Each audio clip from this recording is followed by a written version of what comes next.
Hey, what's going on, everyone? Welcome to Macro Thinker, the channel that discusses finance, real estate, and investing.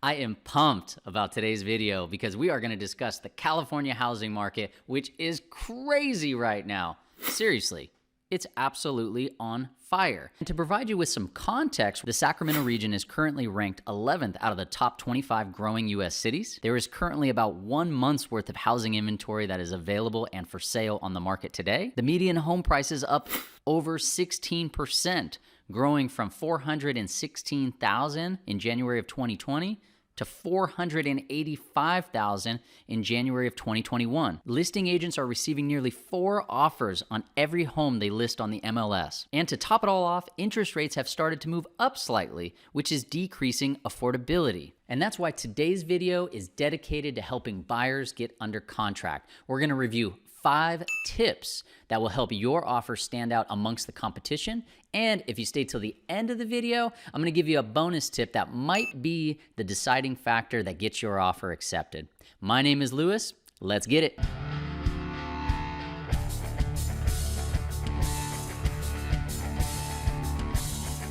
Tip number 1, gathering information about the sellers. This is an important yet often overlooked step. The idea in this step is to gather as much information as possible so you know why the seller is motivated to sell their property, and you have a better idea of how to structure your deal to become more appealing and increase the probability of getting your offer accepted. So here are some useful questions that you can start with. Why is the seller selling? Now this sounds silly, but you'd be surprised at how many people don't actually ask the question.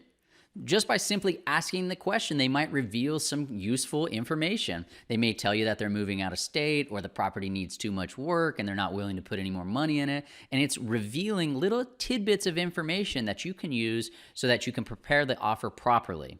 Is there any specific terms the seller is looking for? For example, do they want to close quickly? Do they need an extended escrow? Or do they need to negotiate some kind of rent back into the contract? Are there any inspections that have already been conducted? So has the seller done a pest report? Have they done a home inspection? And are there any known defects or maintenance issues that we should be aware of now? Seeking this information early in the process and requesting any documentation from the seller up front does 2 very important things. 1, it shows the seller that you're very serious about the purchase. And 2, it shows them that you're going to be more likely to stay committed. Tip number 2, writing an offer and structuring the deal. So in this phase, you've identified some of the basic information about the seller, and you're trying to figure out which ways you can negotiate. And there's typically 2 ways to do that. You can do it on the price or on the terms.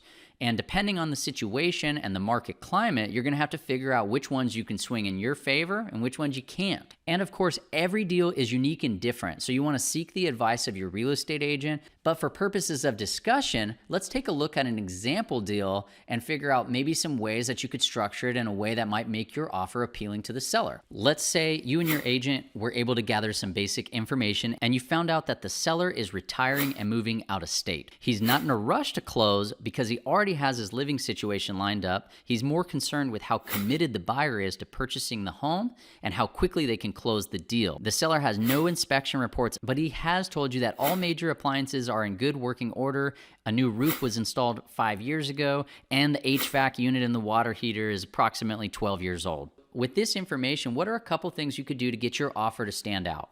So first, let's start with price. Now, in this market, because there's a shortage of inventory and there's a huge buyer demand, it can be very difficult to negotiate the price if the listing agent and the seller have already priced this home to sell correctly.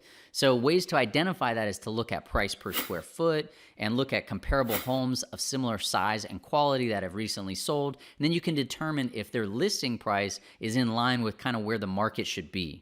Assuming that it is, then we need to find a way to negotiate on the terms. And in order to do that, we need to look at some of the ways we can be more appealing to this seller so they consider your offer. You might consider less than a 30-day close. If you want to be really competitive and you have a hyper-aggressive loan officer, maybe you could close in 21 days, which could be very appealing to the seller. Now, instead of the standard 17-day inspection period for California, maybe you opt to reduce that down to 10 days. You can also look to increase the earnest money deposit. So in the past, the standard earnest money deposit has been about 1%.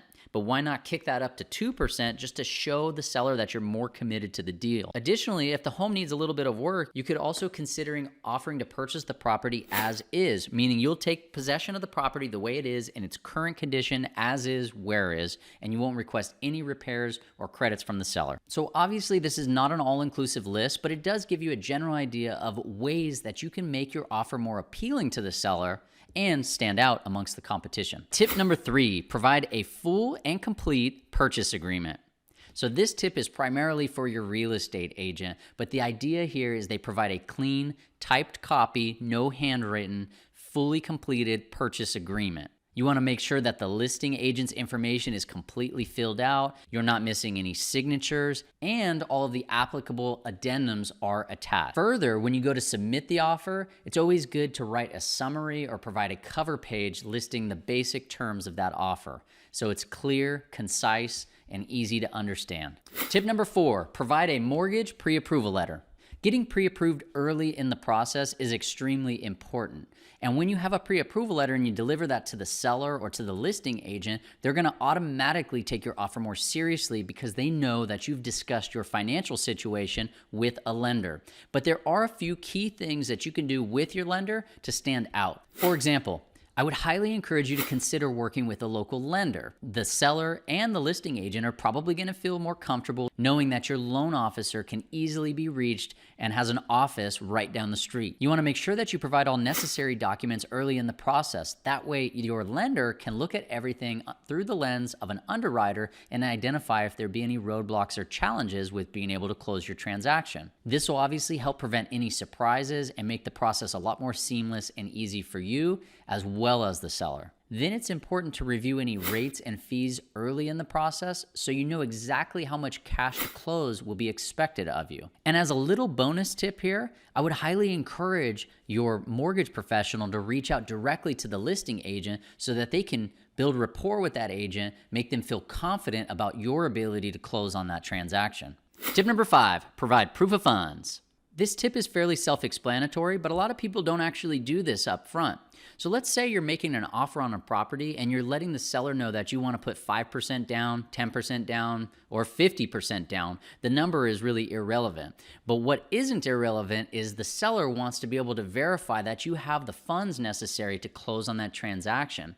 So what you can do up front when you're submitting your offer is you can show either a bank statement, you can show a gift letter that shows that you're going to be receiving the funds needed to close from a family member. You might even be able to show a proof of funds letter or a screenshot. The idea here is to show that you're ready and able to close on that transaction.